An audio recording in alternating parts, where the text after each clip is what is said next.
Hey, we're back with some more Devil May Cry 2 novel Volume 2 discussion review shit. Welcome back. This is Road to Devil May Cry 5, where I play, I talk, I do anything that deals with Devil May Cry leading up to Devil May Cry 5. So this is a series where I briefly summarize the events that happened in the novel. If you yourself want to read this novel, you can get it on Amazon. It's under $10. It's really good. I really do recommend it. But if you don't want to read it, you just want me to summarize the events that happened in a novel, then stay and watch. So without further ado, let's rock.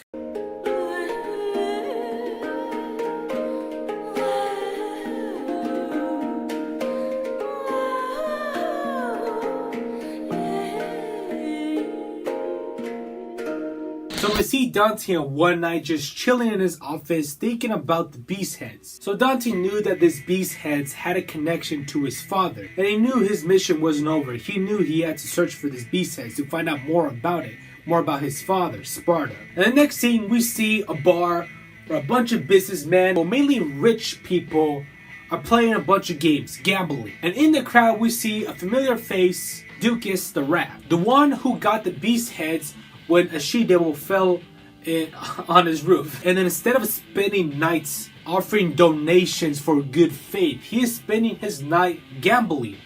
And surprisingly, he is winning a lot. He is on a winning streak. He is winning a lot of money. And now he has confidence that he had not had in a very, very long time. He clenched the beastheads while giving his all, while playing all these games, while gambling. Time skip. Hey, I got a fresh haircut. How about that? Haha.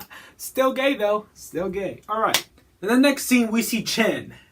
The big boss. Chen. We see him sitting in a very beautiful leather chair, sipping on some lemonade and watching some swans in his pond. He has a fucking pond. He is a powerful boss, so of course he's living in a big mansion. Of course he has fucking swans in his pond. He has his own very pond. From time to time, minions come by to update him on some certain stuff. The minions inform him about Dukas and his winnings. Chen is intrigued and wants to see what else Dukas does with the beastheads. Chen tells this shadow that's with him in the room, tells him to keep observing him and to protect him at all times. Chen also tells him about a silver-haired hunter who is also interested in the beastheads. Dante.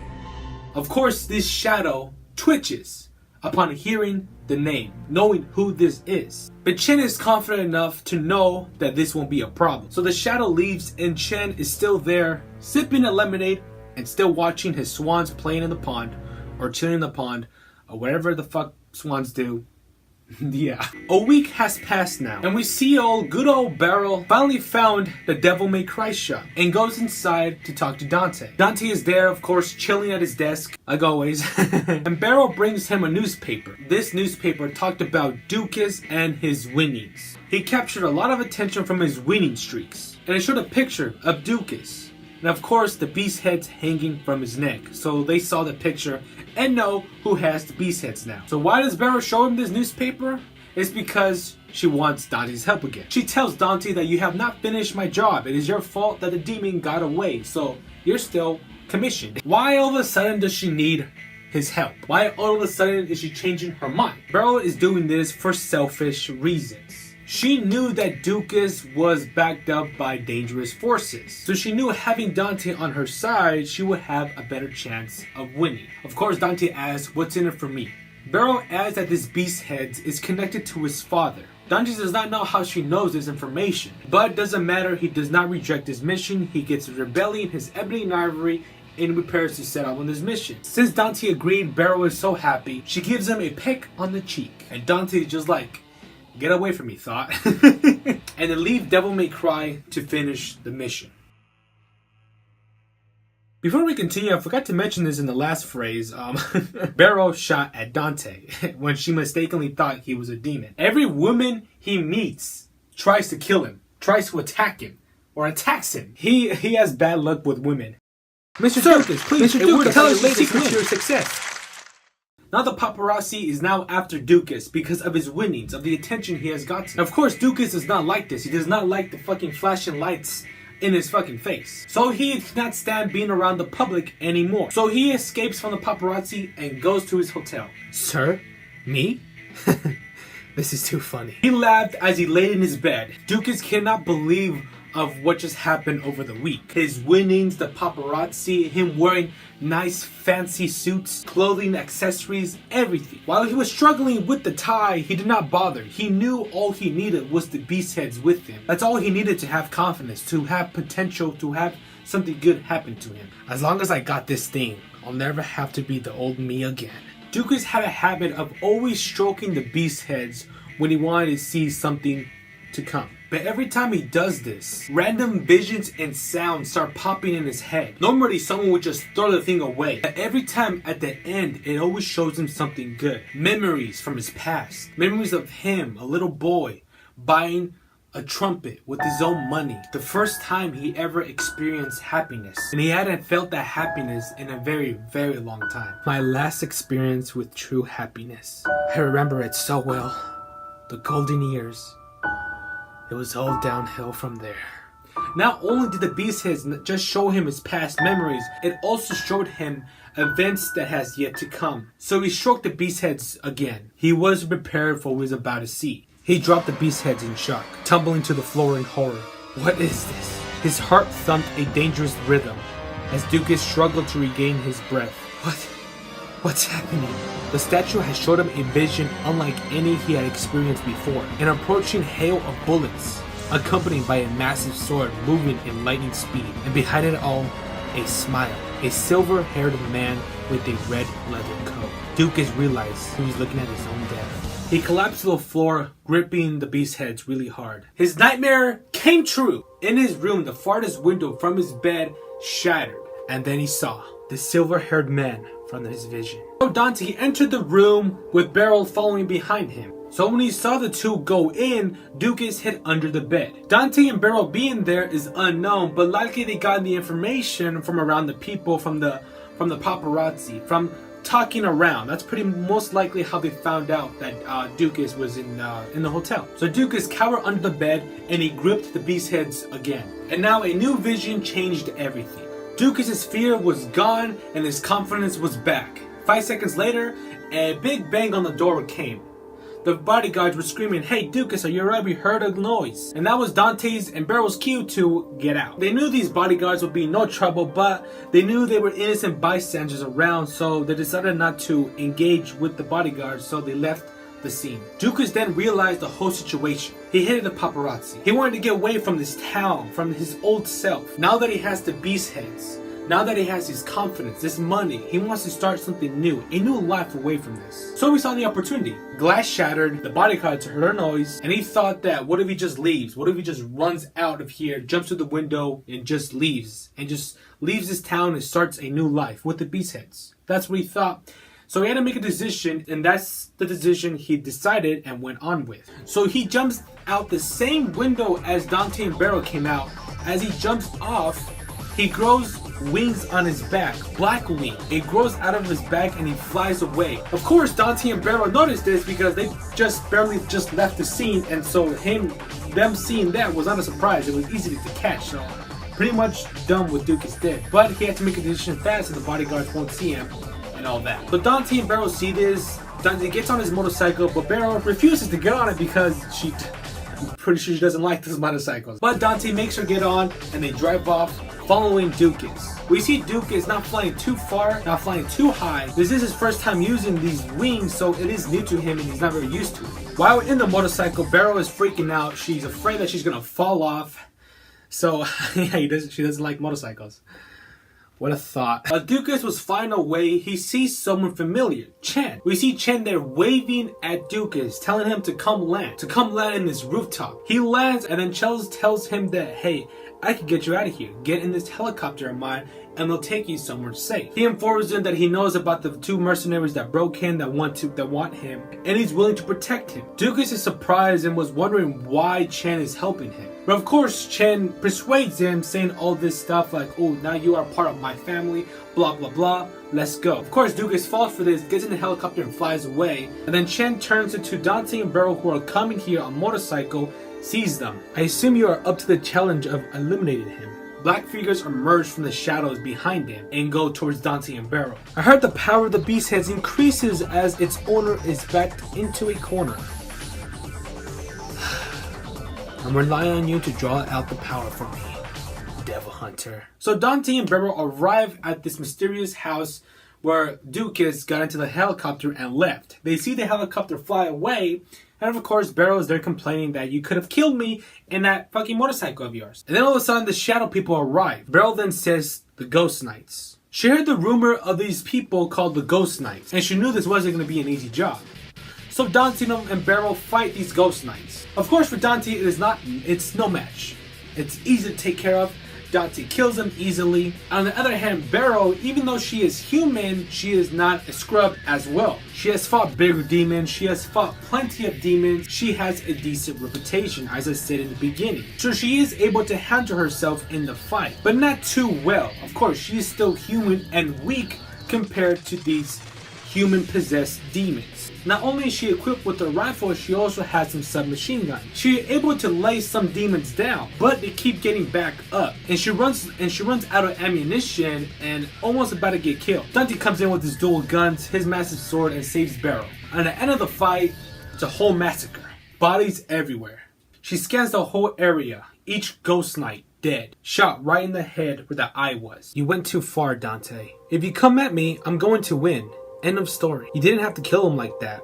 Look at them. Beryl swallowed her words before accusing Dante of massacre. This is almost like a handiwork of a devil. And then she remembers his origin. Mercenaries gossiped to a degree that put housewives to shame. And Dante was a fair subject for after hours. Some said his silver hair came from none other than the ancient hero, Sparta. While others limit their concerns to whether or not if he truly pioneered devil hunting, or whether he actually ever did any work. What with his trademark red leather coat always looking so spiffy, Dante was even rumored to have defeated the king of the underworld himself.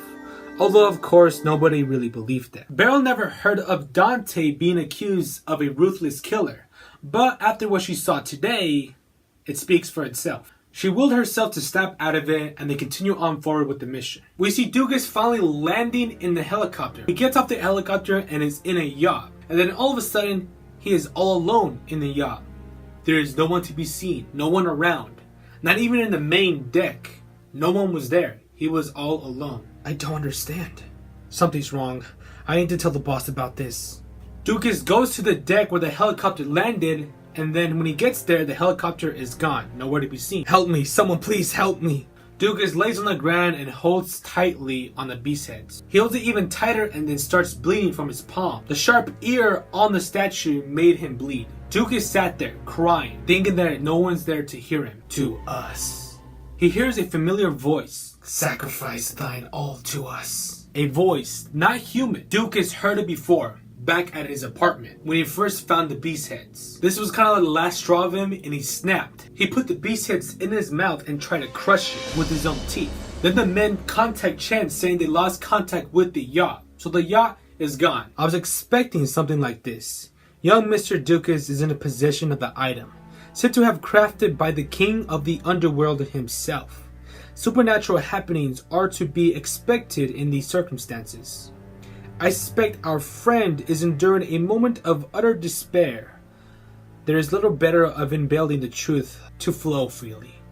Then all of a sudden the yacht appears. But not just it appears itself, also black clouds storm around it. Those who possess the beast heads have access to the past and the future. Legend has it that the three heads symbolize the past, present, and future. We have seen the power symbolized by the past and future.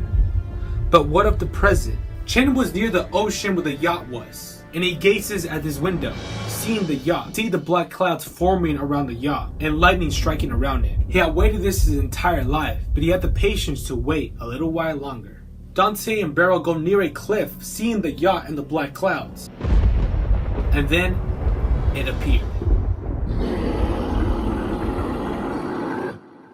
It was quiet. Too quiet for the end of the world, Dante said. The waves crashing against the cliff. The wind ripping through the tall grass. A lightning strikes.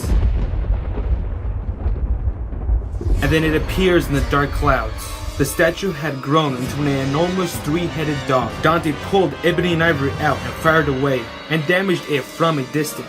Now the big, enormous dog was pretty far away. Not too far away, but enough range where Dante could shoot at it and actually deal some damage. Beryl saw the beast, and her scar started to hurt again. She was scared she couldn't stand. She found herself shamed and embarrassed. She couldn't move. It's useless. It's meaningless. What's the matter? Did you wet your pants or something? I thought you were a devil hunter, Dante taunted. He told Dante to shut up, that he could never understand how she felt. Despair is a human emotion. Beryl lifted her head to look at Dante. Her wound burned and vibrated, overcoming her warrior instincts. I can't fight it. I can't even stand up. Don't you understand? I don't want to understand. Fighting these things is the reason I'm here. The only thing the beast heads creates is despair. Devils don't know anything about despair. It was a whisper, but the words sunk into Beryl's subconsciousness. If you don't want to die, then fight. That thing on your back isn't just for decorations. Dante turned away from Beryl. He ran off and jumped off the cliff towards the beast. You might be big, but we'll find out if you're strong. Dante pulled out his Ebony and Ivory and started firing at the beast. But a gush of wind pushed Dante back to the cliff. The battle was pointless in Beryl's eyes. She knew a weaker person would die instantly in this part, so she knew that the same fate was coming towards her. But Dante's words responded to her. It gave her hope. Where have I seen this scene before? Watching Dante struggle resonated with a memories long since forgotten. A black time surrounded in darkness, populated by those waiting for death. The supreme power of the king of the underworld dominated a planet on the verge of transforming into a second demon realm. And then a warrior appeared, the greatest swordsman of the underworld, a reckless, brave hero who revolted against his king and staved off the demon forces. Dark Knight, Sparta. Beryl had grown with this legend when she was a child, and now a story 2,000 years old was playing itself out in front of her. A hero wielding a massive sword exactly like the one in the picture book she read as a child. Dante refused to give up, but he kept attacking, but his attacks were weak against the beast. A coincidence? Maybe not. Even so, this realization gave her hope. Beryl got her anti-tank rifle and shot at the three heads.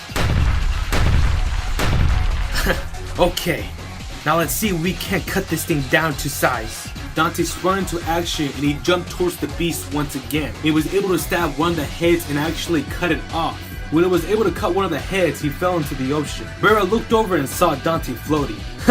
I was in the mood for a bath, but what the hell? I bet I look dashing with this water dripping everywhere. Tell me the truth, do you think I'm hot? Who wouldn't? Beryl responded. You can see that Dante and Beryl flirted a little, and with that sequence, Dante finally knew that she had her confidence back. Dante jumps out of the water with his Ebony and Ivory ready. Dante and Beryl then shoot at the beast together, and they were able to take the other beast's head off. Then all of a sudden the beast roared. And when the beast opened its mouth, a person came out of his mouth. And who it was? It was Ducas. We see Dukas with the black aura around him. Dante and Beryl stared at him, knowing that that wasn't Dukas anymore. Nice to meet you, Dante the Devil Hunter. You're not an ordinary rat. Who are you really? Dante said. If I use the name Dukas, you probably won't believe me. Think about it. Son of Sparta. The two men stared at each other, but then Beryl broke the silence and shot at Dukas. But then all of a sudden, Dukas was right behind her. Then Dukas pushed the empty air force at Beryl, pushed her near the top of the cliff. While Dukas was focused on her, Dante was able to stab Dukas right in the back, and then Dante cut him in half. When Dante cut Dukas in half, there was a big shockwave. The shockwave pushed Beryl to the edge of the cliff, where the last head of the beast was, and the beast's head was able to bite Beryl, almost taking her head right off. Dante and the beast stared at each other. The beast's head thought that Dante wouldn't attack him because the beast had Beryl right in his jaw. But nah, Dante still fired away and was able to save Beryl, blasting the beast's head off. And then Dante jumped off the cliff to catch her. While he was able to catch her, they were falling, waiting to hit land or water. Before Dante realized what was going on, him and Beryl were falling into the mouth of the beast. And eventually, they lost conscience. So yeah, pretty intense phase. Shit went down really quick, honestly. Now we find out what the beasthead's power does, and Chen has plans for what he wants to do with the beastheads. We have seen that he has been waiting for this moment for a long time. So yeah, lots of shit went down in the phase. I really did enjoy this phase, phrase, cause it's phrase, not phase. Like I said in the last video, I love the way Dante is in the novel. In the novel, he is DMC1 Dante instead of the actual game, DMC2 game. He is emotionless, so I'm glad to see him. I like seeing him talk with Beryl and the demons around him. Of course, this is a brief summary of the phrase. Of course, in each chapter it has more detail. So, hope you guys enjoyed this video. Give this video a thumbs up if you guys enjoyed it. Subscribe for more Devil May Cry content. And thank you guys for all the support. And yeah, I'll see you guys on the next episode. My name is Brian, also that's Bray. Later.